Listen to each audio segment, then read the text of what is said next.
Hello, and welcome to another episode of Break into College. I'm your host, Lavetta Jenkins, the Outreach and Wellness Coordinator for Barrier Breakers. On today's episode, we're going to talk all about how to afford college. We're diving into scholarships, financial aid, and other resources. We're going to be addressing the real cost of college in this current year, FAFSA changes, merit aid strategy, all types of financial gains and means to getting your college education paid for. You want to pay attention, grab a notebook if you have to for today's episode of Break into College. My name is Sydney Montgomery, and I'm the founder and executive director here at Barrier Breakers. We are a nationwide nonprofit with a mission to increase access to and success for first gen students, and we take them from college access all the way into high impact careers. Barrier Breakers has supported over 7,000 students on their undergraduate, graduate, and career journeys.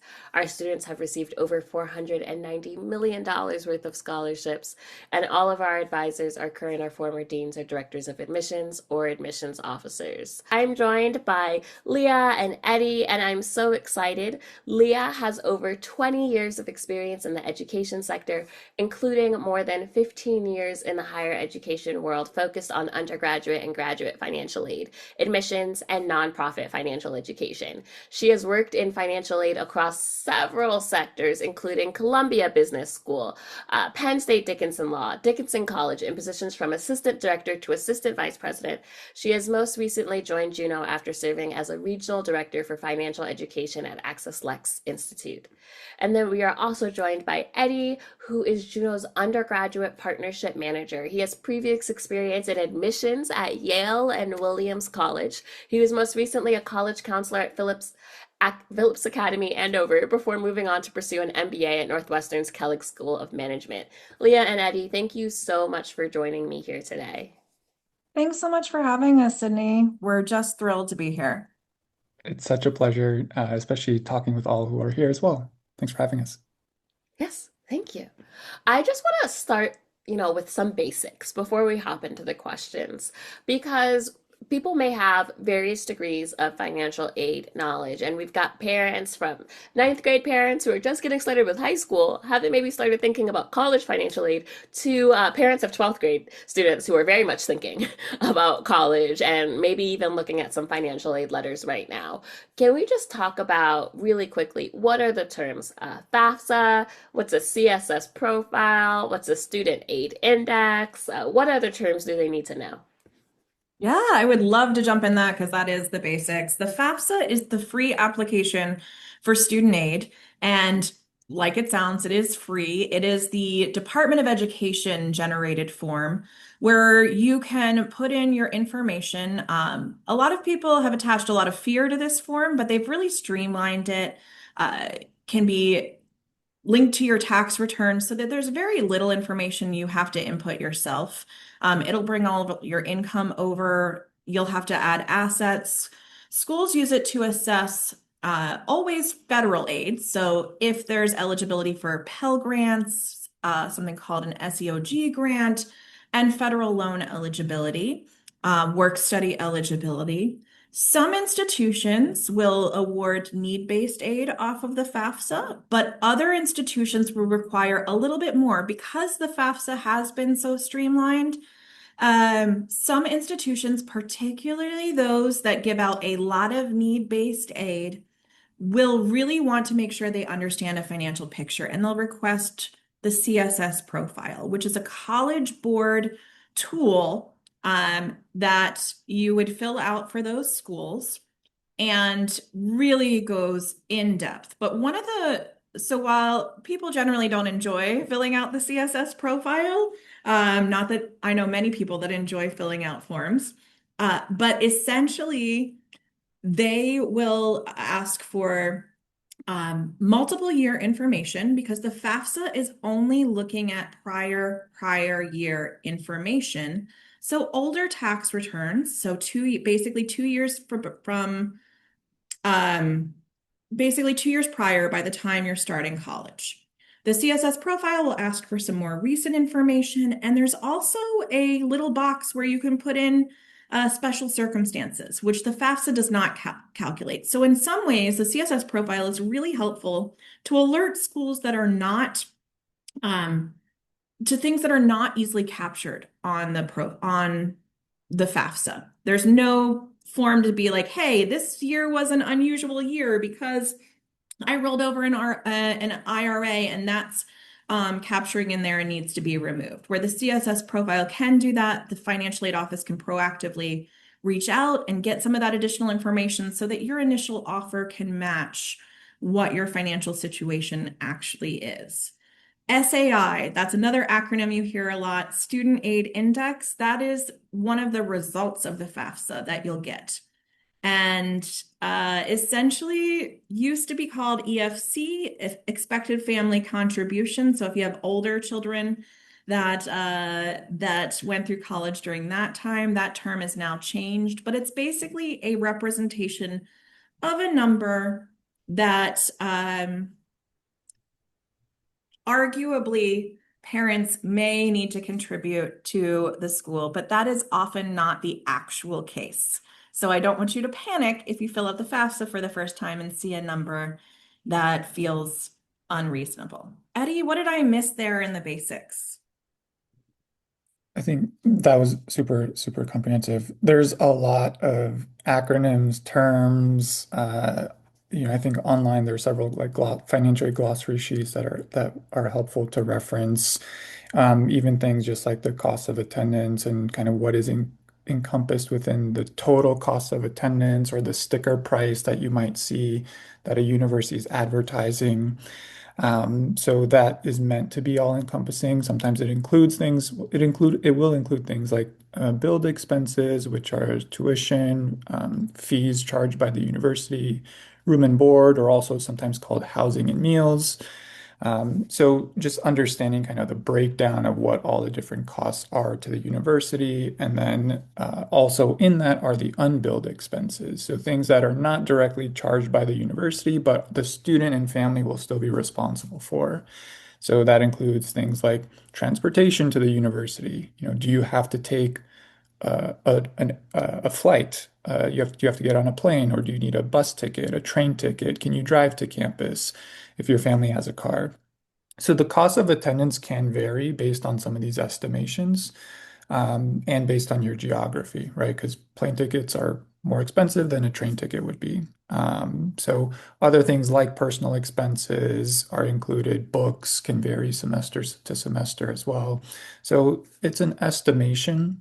So you'll see this big sticker price number. It is scary, right? And understanding that college is expensive, but the hope is that there's resources that are out there, both through the federal government, through state governments, through the institution, to help minimize some of those costs. I would also just add there's different ways in which families are able to get those resources. So grants, which will be great, free money that you don't have to pay back, any kind of grants or scholarships. Some families will, or some students will have work study that is part of the financial aid offer.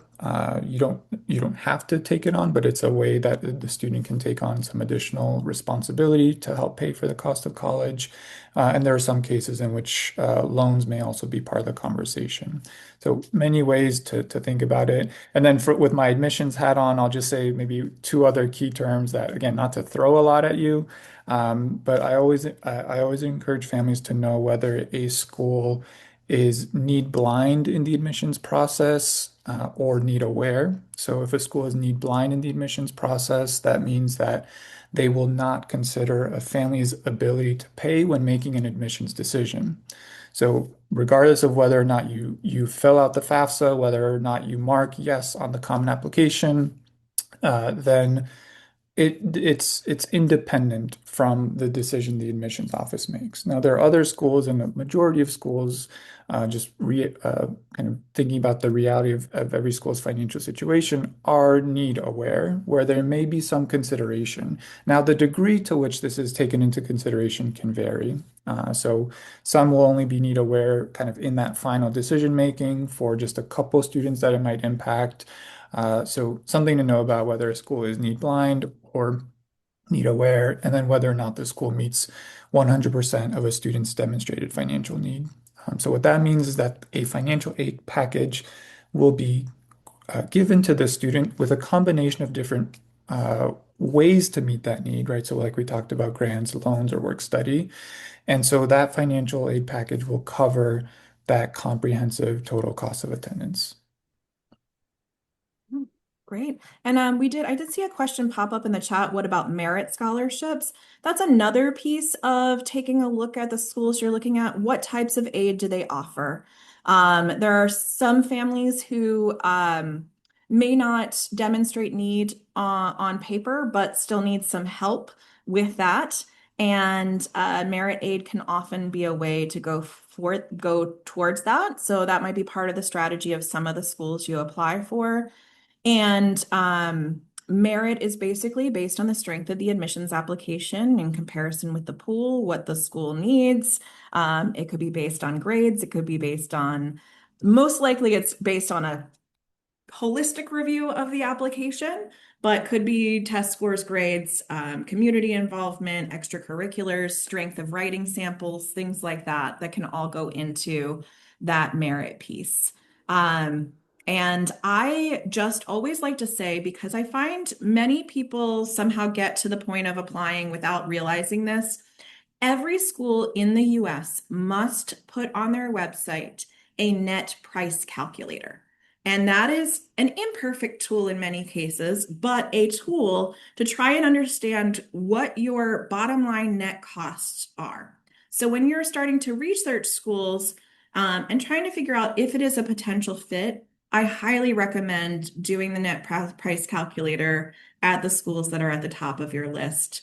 It can be pretty heartbreaking for our parents on the call to have to tell your student after they get in, after they've gotten their heart set on something, that their dream school is um, not possible for them. So having that net price calculator, and then if you don't like the results, having the conversation with a financial aid and admissions officer about like how accurate is that calculator for that particular school? What are some of the options there? Is something, just another term I'd throw out there is net price calculator. Yeah. You guys have covered a lot. That one question.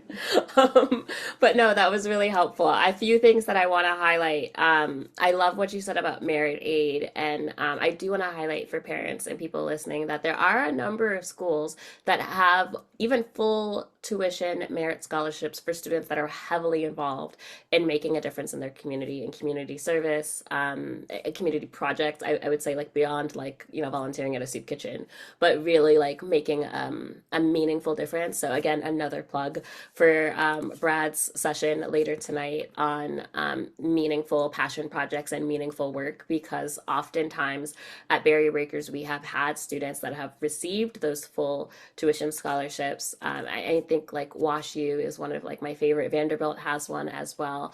They have these specifically named scholarships, and students that have a really large passion project that has made a difference, they often do win those full tuition scholarships. And so I like to tell students those like community service hours, like they're not just like a boring requirement that you should really invest in it, especially if you're like, well, my student doesn't have, they're not the 1600 SAT 4.8 GPA kid, but maybe they are the kid that's going to transform their community, right? There are still merit scholarships available for them.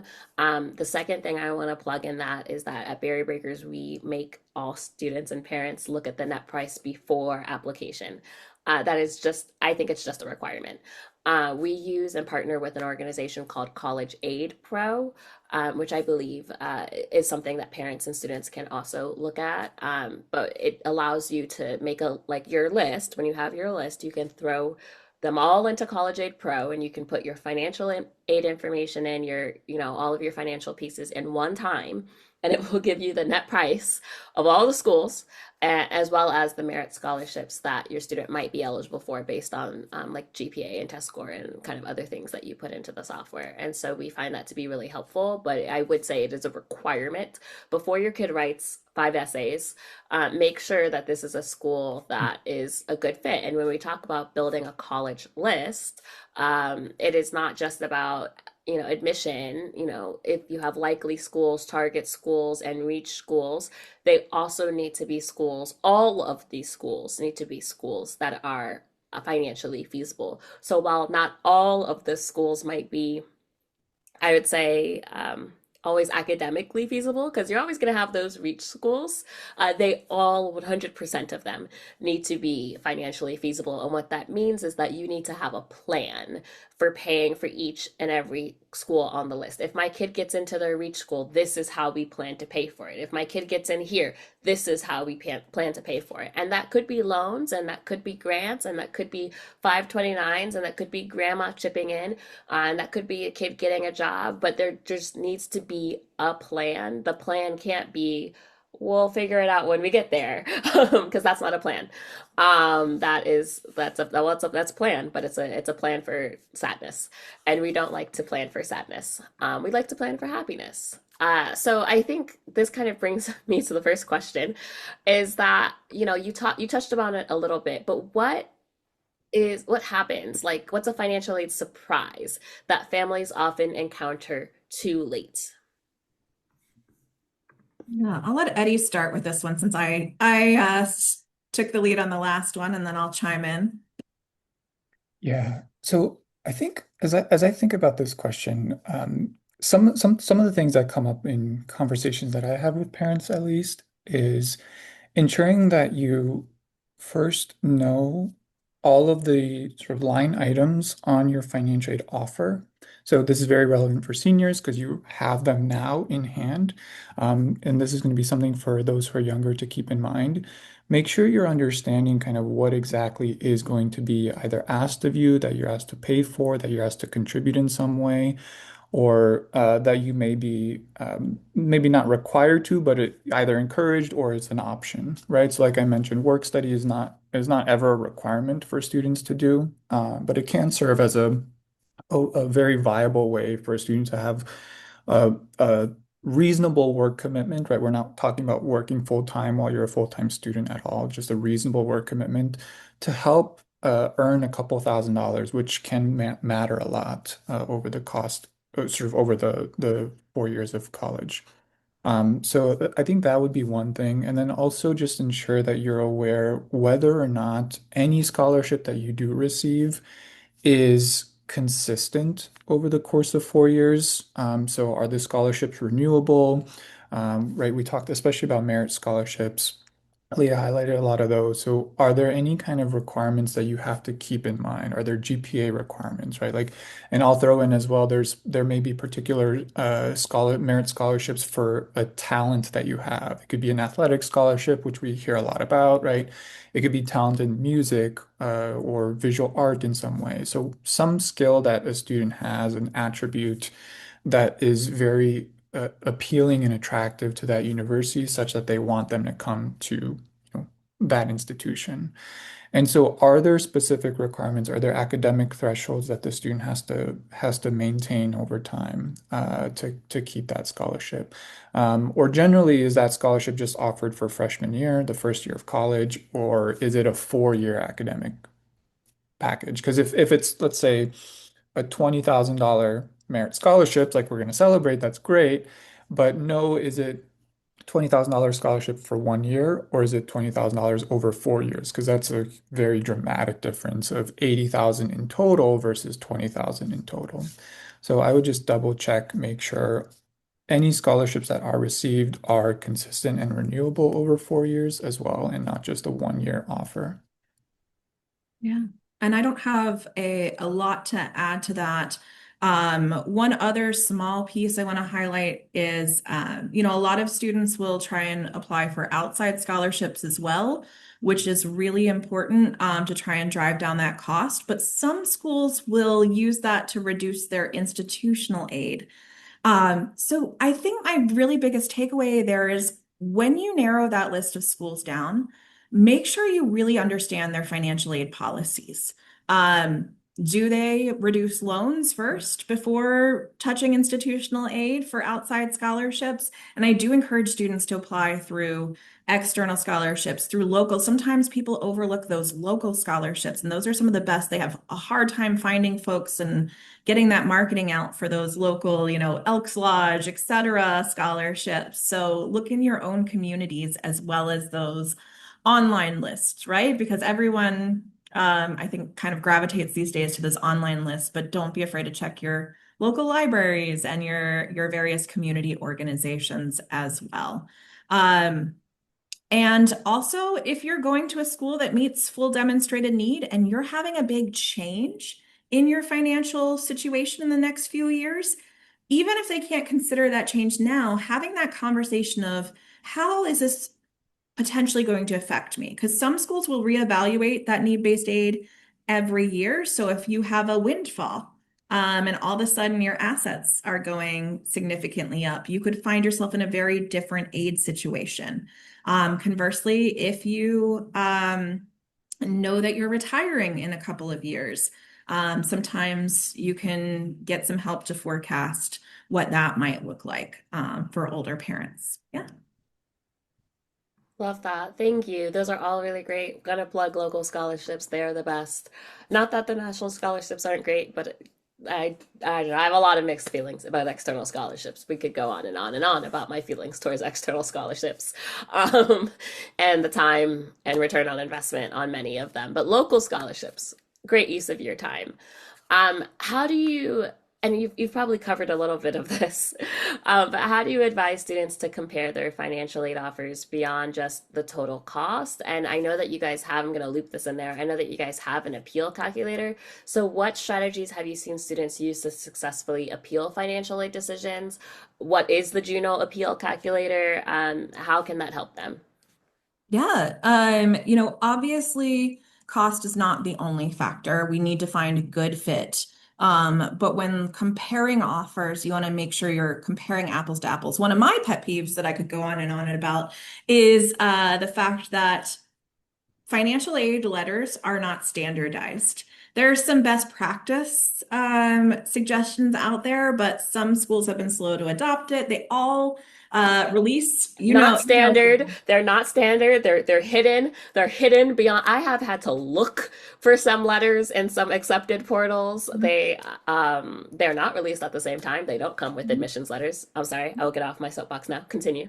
Yes, in a lot of cases, that is true. There are some schools that really have a beautiful process, but I would say more often that is not the case.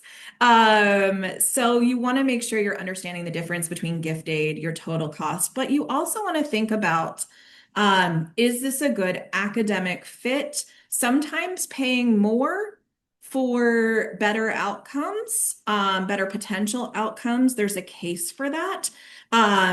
You want to look at, hey, what's the average graduation rate? How long does it take for that graduation rate? What are the, there's a lot more reporting and data around outcomes in terms of salary at different schools. So make sure you're using that data.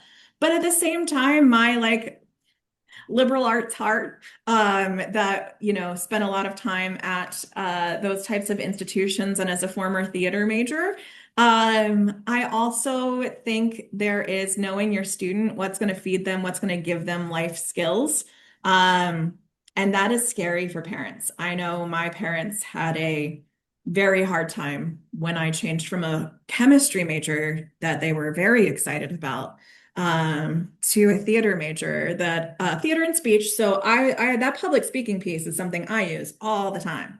And knowing your students, knowing their ability to make those skills work for them, even if it's not that their major is not their career. Are they learning the thinking skills, the critical thinking skills, as we see things that were careers 20 years ago may not be careers soon? I'm kind of getting a little bit off on that, but off track, when it comes to appeal strategies, obviously you want to get the best price you can. You want to build a case, asking for additional aid And that is what the financial aid appeal tool at Juno does. Again, it's one of our free tools. I'll reiterate what Sydney said. Everything is free, free, free with no obligation. If you join as a member, all that does for you is I mean, not all that does, it's huge, but it gets you access to our negotiated deals if you do need a loan. If you don't need a loan, that is totally fine. We only want to be one other option for you. The lenders pay us if we are able to find the best deals for folks, and they decide to go with those negotiated deals that are better than typically people can get on their own or price matched, so with some cash bonuses. So we feel so strongly about financial education, these platforms, giving these webinars, giving this information so people can get the best financial fit for them as well. So I'll let Eddie talk a little bit more about the financial aid appeal tool, and I'll put that in the link. Happy to chime back in there. But essentially, building your case for why you need or quote unquote deserve additional aid. Yeah, and I'll just highlight a couple of things as well. I'll speak just quickly about the tool and then a couple other thoughts and ideas. Um, it's worth exploring in the research that you're doing. Just this helpful tool that we've created. Again, it's available for everybody widely. You don't have to be a senior to use it.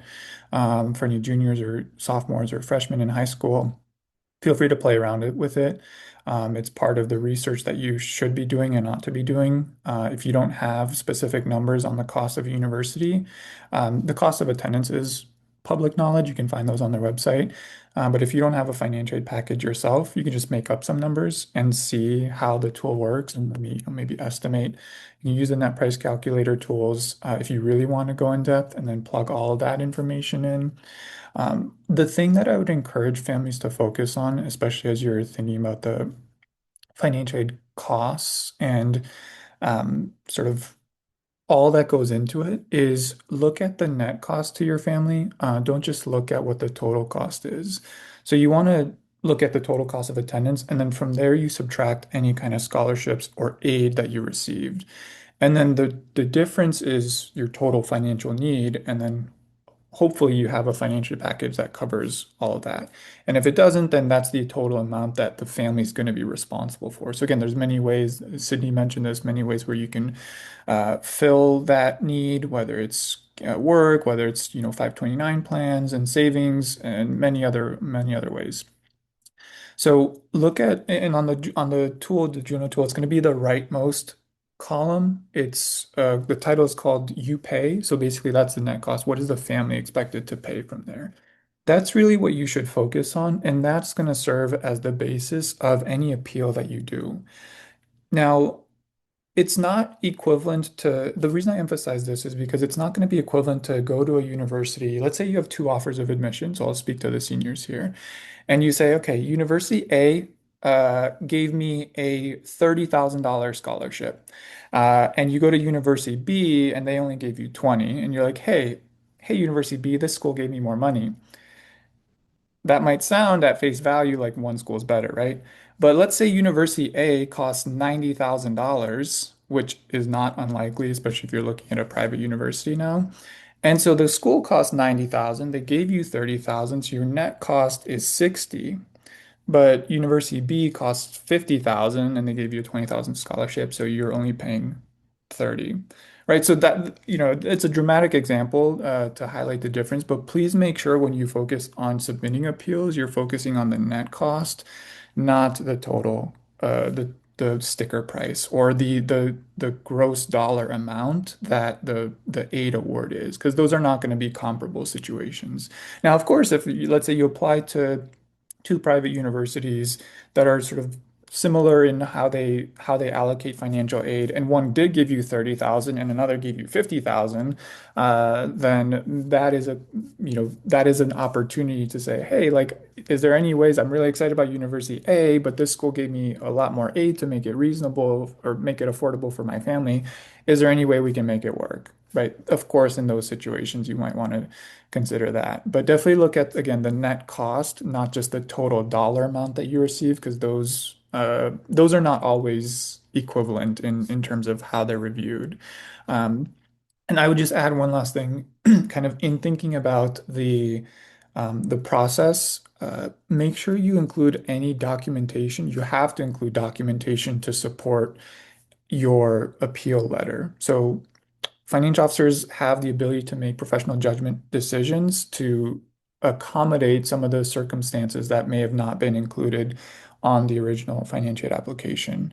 So as a result of that, though, it's not that, they can just make changes on a whim just because you said that was the case. There has to be, and it's required to have appropriate documentation. So maybe you were laid off from your job, maybe you are on unemployment, whatever the circumstance is, you have to make sure to provide the proof, the receipts of what those circumstances are. You may have expensive out-of-pocket medical bills that you're paying for, or maybe ongoing medication expenses or ongoing physical therapy expenses, whatever the case is. Document everything because that's going to be a requirement in order to successfully appeal.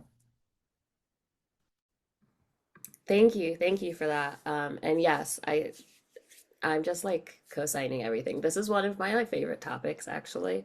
I get really in the weeds, and I think a lot of this is because this is how I got into this role, into admissions as a whole. I remember, I didn't have any guidance. I was the first person from my high school to go to Princeton, and I remember I had friends whose parents would not let them apply to Princeton because they thought that it was too expensive, and those friends' parents only let them apply to Maryland. As it turns out, I received so much financial aid from Princeton that it was cheaper than if I had gone to Maryland. But I also know that when I got my first financial aid offer, it wasn't enough for my family. I didn't know anything about financial aid appeals. I didn't know anything about anything, to be quite frank. And I just went to the office and I was like, oh, we need more money, um, help. But they were able to do things, and I learned and I took from that, that financial aid is really a fluid process. And I actually started the very first like presentations I gave to my high school. I mean, I was like a college freshman, was on financial aid. And I remember I used to show this bell curve, and I used to tell people like, actually, these schools over here can be affordable, just as affordable as some of these schools, on the other end, like the state school options that we think of as being more affordable. And living in a state where our flagship school, which is amazing, Maryland, go Terps, it's just expensive for in-state students, right? And so I love this conversation because I think the nuances of it is so important. I want to ask a question too. How should students think about debt in relation to their major or their career path? I also know in a lot of communities, debt is like you don't have debt. We're afraid of that. You hear about student loan debt, you hear about people never getting out of student debt. And so I know in some communities they're extremely debt averse. And I will say I'm one of the very few students still at my time at Princeton who has a student loan, because Princeton went loan free. But we couldn't afford I think it was like $7,000 a year. It was not possible for my family to do that. And so I took out, a small loan. Which, I think I left Princeton with something like $30,000 of debt, which, is not nothing for sure. And I know for some people they would be like, we're not doing that. That's a bad idea. And then for other people, I know that they're taking out $100,000 per year in debt, right? Or maybe they're not taking $100,000 per year, but they're taking out $40,000 per year, and times four is $160,000, right? And so how do people think about debt in relationship to their career path? Oh man, I have so many opinions on this, Eddie. Should I go first just because anyway, I'm gonna Let go first. let All it out. right. All Go for right. it. I see so many extremes. Like in the nearly 20 years I've been in adjacent to financial aid or in financial aid positions, I see a lot of folks who are just close their eyes, sign on the dotted line, borrow whatever is put in front of me. I'll worry about it later. As we said, that's planning for sadness and stress later. And then on the opposite end, aside from culturally, I'll address that separately in a minute. But like I see folks that are so afraid of debt, um, because they've seen all the headlines that they are actually doing themselves a disservice because sometimes that debt is the door to much better outcomes, much better lifetime earnings. So there's kind of an old standard that I have, mixed feelings on, but I think it's kind of a good baseline, is that you typically want to avoid borrowing more than your first year salary. That's gonna, have pros and cons based on your cost of living. It's not an exact science, but it's just kind of like a barrier. So when you said $30,000 coming out of Princeton, I was like, yeah, great. It is in all likelihood you are going to make more than $30,000. But here's the thing, you've got to think more holistically because I know Sydney went to law school. And lots of We don't folks need to talk about that debt. we won't talk about that yet. But you have to think about the holistic career because it's not just undergrad. Some career paths do need that graduate level education. So what is that potentially going to add to that? What are those outcomes? And I've used the word outcomes and I hesitate to go too heavily. Again, there's just such a lack of predictability on an individual basis, but being at least outcome aware of what the overall statistics are, being income aware of what the prospects are for that just general path, and not painting too rosy a picture. All of that is important when you're considering how much debt is reasonable and responsible to take on. Let me just kind of say, I've seen a pattern with students who are first generation, low income in my financial aid work where they get so afraid of debt that they will do things like not eat or eat, try and exist off of ramen, to use that trope. Or they'll not buy books because they want to try and like borrow from classmates to save that money. And then they're putting their ability to think straight, as far as making healthy food choices. They're putting their academics at risk by not having the resources they need at their disposal. And they're not seeing it as that investment in themselves. They're much likely to have better outcomes if they borrowed that $3,500 loan their first year in subsidized loans in this case, versus being so afraid of borrowing that they're, again, usurping their own investment in themselves by being afraid of loans. But I do want to acknowledge there are cultural and religious reasons why folks can't take debt, and that does complicate that decision. I would just add, it's a really personal decision, and it can be really hard. And I'll say this again, I'm hoping that, for anyone who's out there, like uh, similarly to what Sydney had shared, right? I was the first in my family to go to college. Like the idea of taking on more debt than what my family made in a single year for a household of seven was scary, right? Because it's not just me, it's not just me, my parents. So it's like there's other considerations at play. So from like the visceral side of like having to make this decision, right? Like I like still feel myself like uh kind of getting a little clammy. I'm like, oh, like, it can be stressful. And again, I went to college a long time ago. So even now I can understand if students and families are really averse to this decision. Like college is more expensive. And so ultimately, the goal is to maximize grants and scholarships as much as possible. So, like taking out loans is always the last resort. If you don't need to, then don't do it. Now, the conversation then becomes if you do need to, if there is any kind of gap, then how can you, as responsibly as possible, make it work for your family such that the student and the family have the ability to repay that debt as they move forward. And as you think about that sort of intentional decision, if you are approaching in that manner, then generally you're going to be, I would say families are going to be in a stronger position to know that this is the intentional decision. Now, I'll take kind of what Sydney and Leah said a step further of I remember hearing this phrase, it's a common phrase, like when you fail to plan, you plan to fail, right?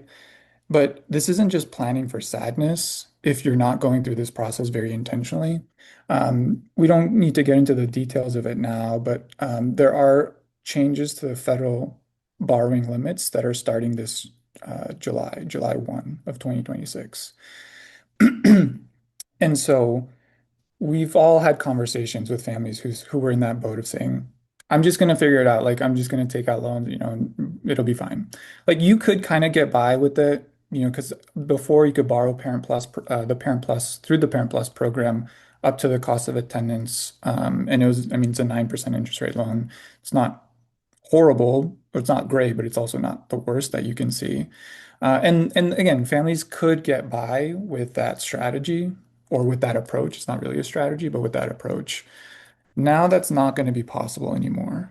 And so you have to be intentional. You have to have a plan because it's not just planning for sadness, it's planning for a potentially even more expensive loan, which can be thousands of dollars more, maybe tens of thousands of dollars more over the lifetime of a loan if you are not planning accordingly. And maybe that got a little bit too serious, but there's something that we obviously care a lot about. Like the thought of taking on any debt can be scary. And the thought of then like having to pay more for that debt that you take on is not a situation any of us want families here to be in. And so that it does require kind of like a serious consideration and a reconsideration of how much debt is worthwhile to take out.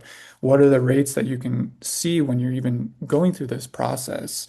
Because you want it to be as minimally impactful in the student's future as possible, right? To not have the student be in a situation where they are having an extreme debt burden by the time they graduate, where they're not able to thrive, not feeling like they can't just go out and hang out with friends because they're having to pay $1,200 a month or more, who knows, to Leah's example, having to sacrifice their health and well-being to be able to just make any minimum payments, right? And then families, again, a similar situation. So it's something that unfortunately now requires families to think about it. Otherwise, the families who are not thinking about it aren't just going to be faced with a lot of sadness. They're going to be faced with a much higher bill.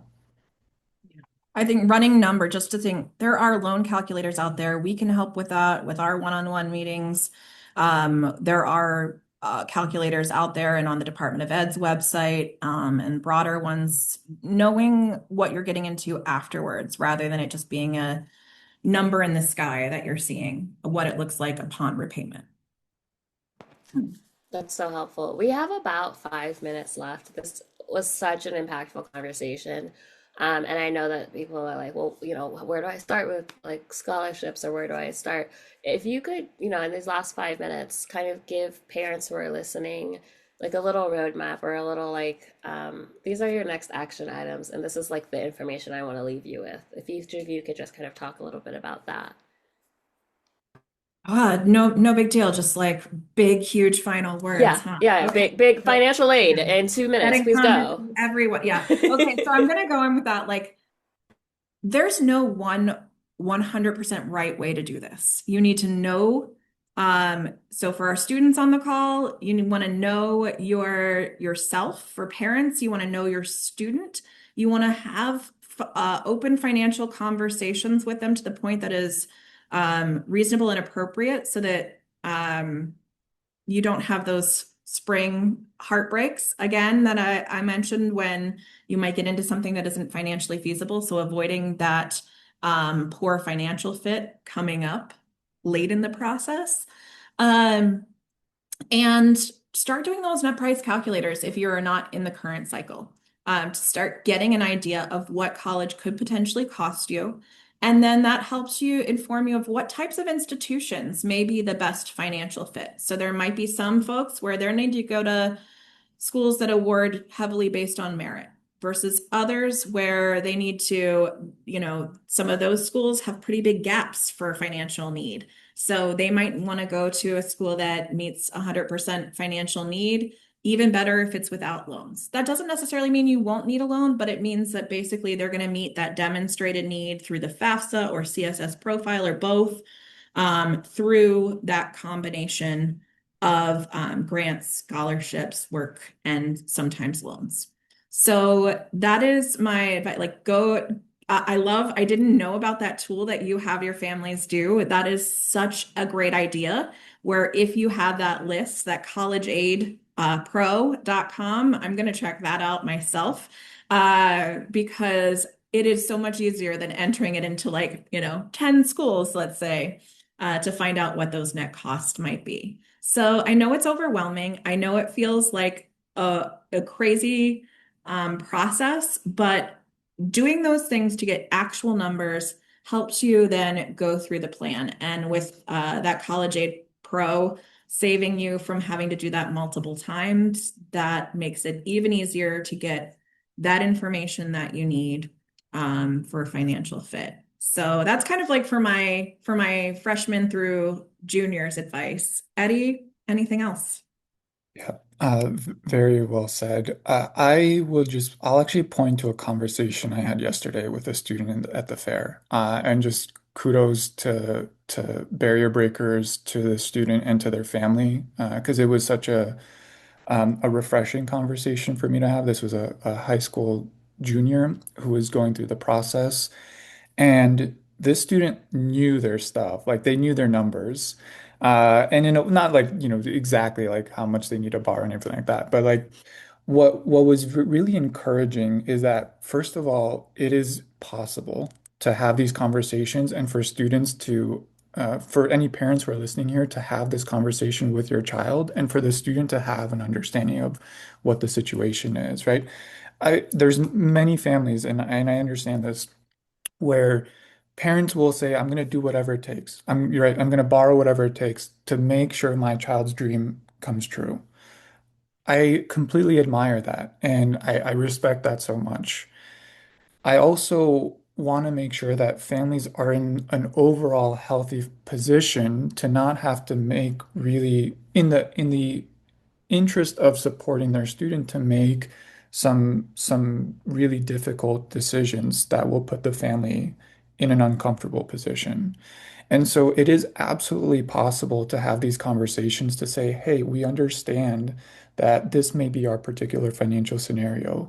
Now, that is, to Leah's point, going to then maybe impact, and this is where it's really refreshing, because the student had this understanding to say, this is how it's going to impact my college list. And I know that I kind of have an understanding of where we are, how much aid we'll qualify for or not. And so this student then was able to create and think about like a strategy and a plan to say, this is how I want it to look. And there's a wide collection of schools. And that was the best thing, right? Oftentimes students focus on a very limited scope or set of schools because that's always been their dream. And there's nothing wrong with that dream. We certainly want that to be a reality as well. But on top of that, if you attend a school that's, let's say, doesn't offer any merit scholarships, then you can still apply to those schools, but have some other options as backup. Because if you don't qualify for aid, or if you qualify for very little aid, is that realistically going to be an option for your family versus maybe a full tuition scholarship at WashU, right? Like that's not a decision that any of us can make for the family or for the student. That's This a decision where we can say, hey, these are the considerations for you to think about. These are going to be some of the things that you might expect going into this process. And then ultimately for you, then decide, would you rather pay or, however much for one school versus maybe another school that offers you additional, like more significant merit scholarships or some kind of additional aid. It is possible. And I think that's the biggest thing here, where there's resources a lot through barrier breakers, where families can know that, okay, this is healthy, this is just a natural part of the conversation, it's part of going to college, and it is doable. So keep doing that. Again, I'm hearing good news already from those conversations yesterday, but just to encourage all the families here as well to keep on that path. Eddie and Leah, I just want to say thank you. I know we're going to have many more kind of these talks within the Barrier Breakers community. We plan to have Leah and Eddie as continued repeating guests on our podcast and our YouTube and the webinars. So make sure that you're following our YouTube and our podcast and on our email list. But thank you both so, so much. If you would like to learn more about this subject, then check out the companion blog on barrier-breakers.org.